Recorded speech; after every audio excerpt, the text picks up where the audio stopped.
내가 고대 비위에 대해 말할 때 그것은 특별히 어떤 고대 필사본을 읽었거나 그 주제에 대한 역사를 공부해서 말하는 것이 아니다.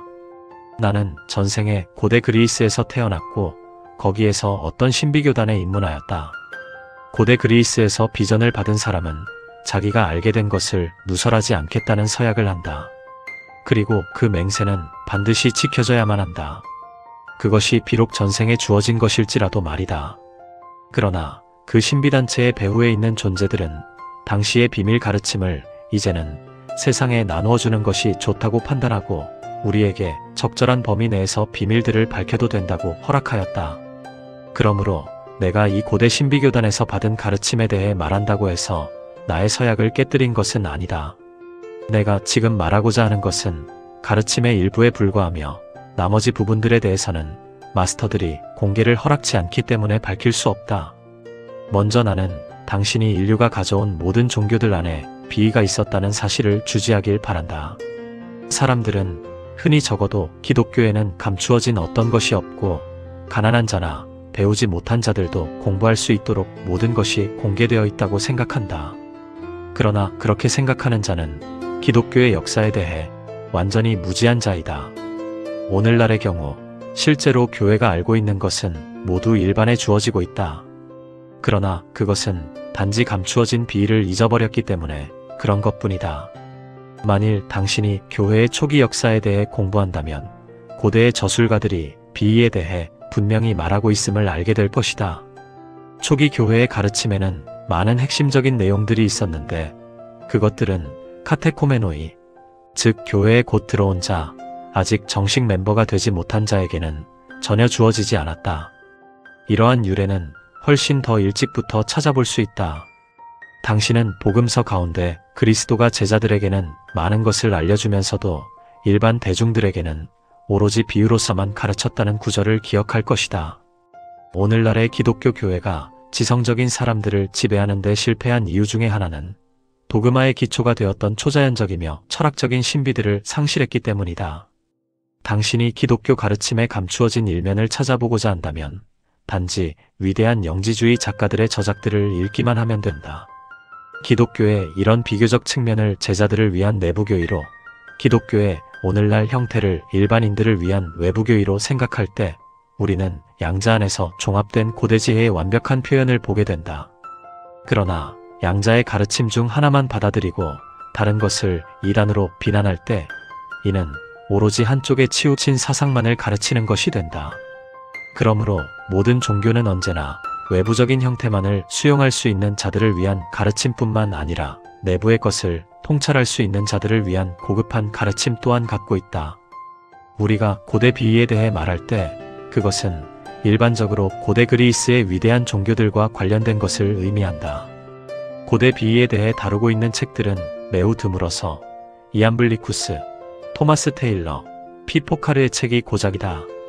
그것들은 매우 흥미롭기는 하지만 그것들을 통해 진정한 정보를 얻기란 거의 불가능하다.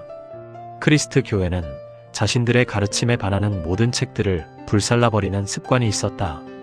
아마도 그들의 관점에서는 정당한 일이었겠지만, 그리고 우리는 초기 크리스트교 시대에 대한 대부분의 지식들은 중세 수도사들의 손을 통해 전해온 것이라는 사실을 잊어서는 안 된다. 중세의 수도사들은 당시의 유일한 지식층으로서 모든 필사본들을 베끼는 것 역시 그들이었다. 그들은 무엇이 유용하고 무엇이 유용하지 않은가에 대해 매우 분명한 견해를 갖고 있었다. 그래서 아주 자연스럽게 그들의 견해와 일치하는 부분들만 살아남았고 그렇지 못한 것들은 버려졌다. 특히 일반인이 접근할 수 있는 비위에 대한 지식의 대부분은 비위에 부정적인 입장을 갖고 있는 교부들의 책에서 발견되어진다. 교부들이 의도적으로 잘못 전달하였다고 비난하려는 것이 아니더라도 우리는 확실히 그들이 자신들의 견해를 강하게 부각시키려고 노력했다는 결론을 내리는데 어려움이 없을 것이다. 예를 들어 당신이 개신교의 사상에 대한 개요를 알고자 할 때 그 정보를 얻으러 카톨릭 사제에게 가지 않을 것이다. 또한 카톨릭 교의에 대한 정통한 해석을 원할 경우 그것을 위해 구세군한테 가지 않을 것이다.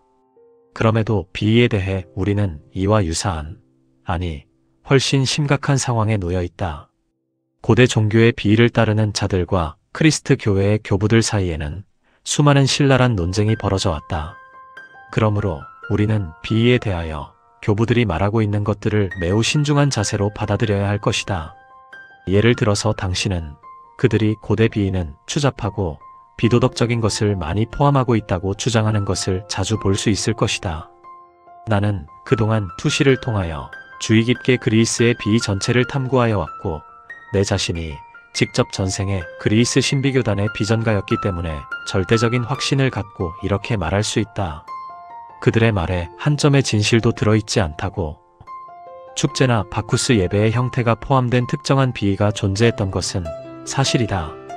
그러나 그것들이 매우 혐오스러운 형태로 변질, 타락한 것은 후대의 일로서 본래의 비위와는 전혀 다른 부분에 속해 있는 것이다. 그것들은 엘레우시스 비위를 모방한 것으로서 비교적인 의미는 전혀 없는 통속적인 것이었다. 지금 나는 짧은 시간 내에 광범위한 주제를 다루어야만 한다. 그러므로 그리스 비위란 무엇이고 그 입문자들에게는 무엇을 가르쳤는가 하는 대략적인 스케치만을 전하고자 한다. 비위는 초급 비위와 고급 비위로 나뉘어 있었다. 모든 그리스 사람들은 비위가 존재한다는 것을 알고 있었으며 실제로 거기에 입문한 사람들의 수는 전체 인구의 상당한 비율이었다. 당신도 3만 명의 입문자들이 일시에 모였다는 것을 책에서 읽었을 줄 안다. 이것은 어떤 사람이 비전을 받았다는 것을 비밀로 할 필요가 없으며 외부 세계도 그가 신비단체에 속해 있다는 것을 알고 있었다는 사실을 보여준다. 즉 비록 비위에서 주어진 가르침들은 비밀로 지켜진다고 해도 전체 그리스인과 로마인들은 초급 비위와 고급 비위가 존재한다는 사실과 대충 누가 어디에 속해 있는지 알고 있었다는 말이다. 그러나 일반적으로 알려진 이들 두 단계의 비위 뒤에는 항상 진정한 비밀 비위가 있었다. 세 번째 단계의 비위가 존재하였다는 것을 일반인들은 모르고 있었던 것이다. 당시의 실정을 고려해 본다면 우리는 곧 그 이유를 이해할 수 있다. 예를 들어 대부분의 로마 황제들은 두 단계의 비위가 존재하고 있다는 사실을 알고 있었으며 거기에 입문하기를 원했다. 오늘날 우리는 역사를 통해 많은 로마 황제들이 어떤 종교적인 조직체에서 주도적인 역할을 할 만한 성격을 갖추지 못했다는 것을 잘 알고 있다.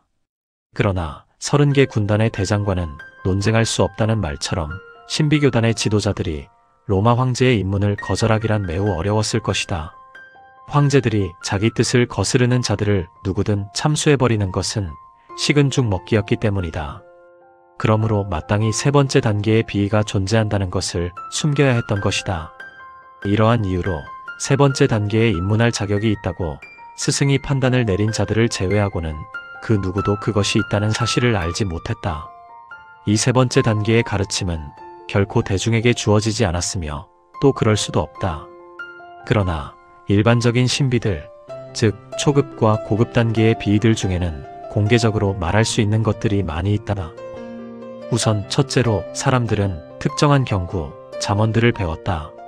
몇 가지 예를 들어 설명하면 그 가르침의 본질을 이해하게 될 것이다. 가장 유명한 것 중에 하나는 이것이다. 죽음은 삶이며 삶은 죽음이다. 이것은 우리에게 당시 사람들이 죽음 저편에 있는 한층 높은 생명의 형태를 잘 알고 있었다는 사실을 보여준다. 또 하나는 이렇다. 이 생에서 실체를 구하는 자는 저 세상에서도 실체를 구할 것이요. 이 생에서 허상을 좇는 자는 저 세상에서도 허상을 좇을 것이다. 그들의 가르침의 대원리는 인간의 혼은 고급계에서 물질계로 내려온 것이라는 것이다. 또한 그들의 가르침 속에는 윤회의 원리가 포함되어 있다. 이것은 그리스나 로마 종교의 외부 교리에 나타나지 않는다는 사실을 당신도 알 것이다. 그들은 이에 대해 공개적으로 또는 자세한 해설을 붙여 가르치지 않았다. 그러나 신화들 속에는 그러한 사상이 표현되고 있다. 당신은 추선화를 따다가 하계로 납치된 프로세르피나 신화를 기억할 것이다. 또 나르시스 신화를 생각해보자. 매우 아름다운 소년이었던 그는 물에 비친 자기 모습을 사랑하게 되고 결국 꽃으로 변해 땅에 묶이게 되었다. 그 의미를 이해하기 위해 당신이 신지학에 대한 방대한 지식을 갖고 있을 필요는 없다.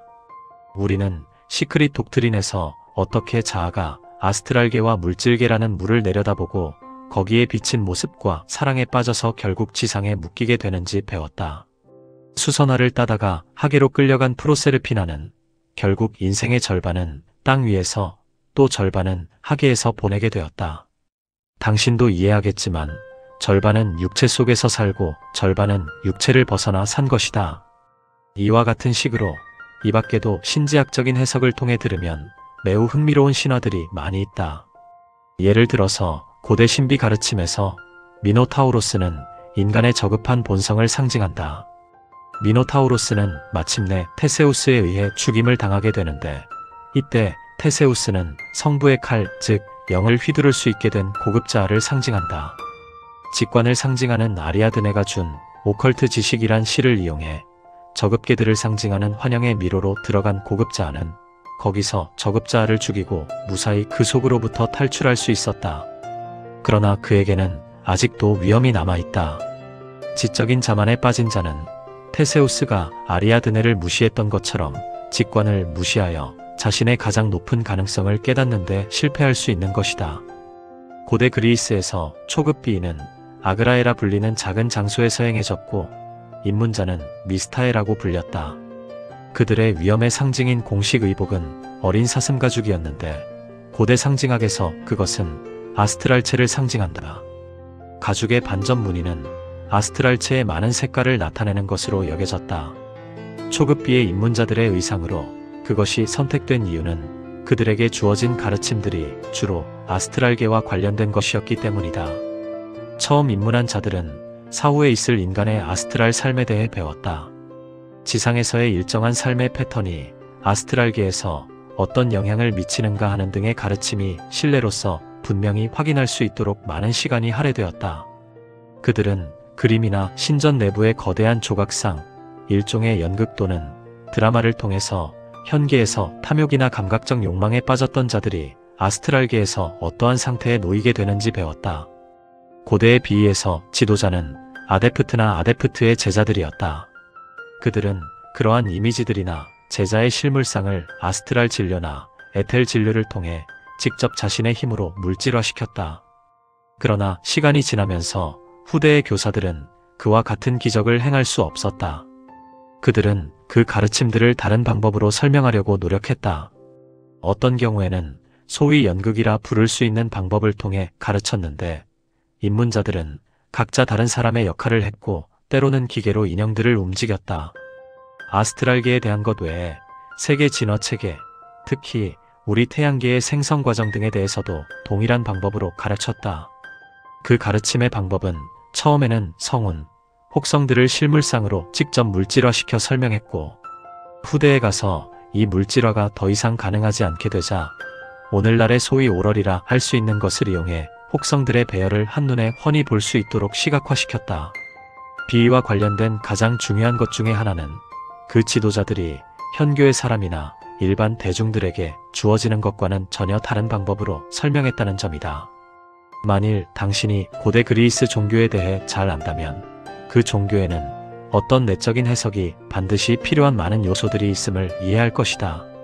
일반적인 관점에서 볼 때 그들의 종교는 확실히 매우 발달되어 있다거나 이성적이라고 말할 수는 없다.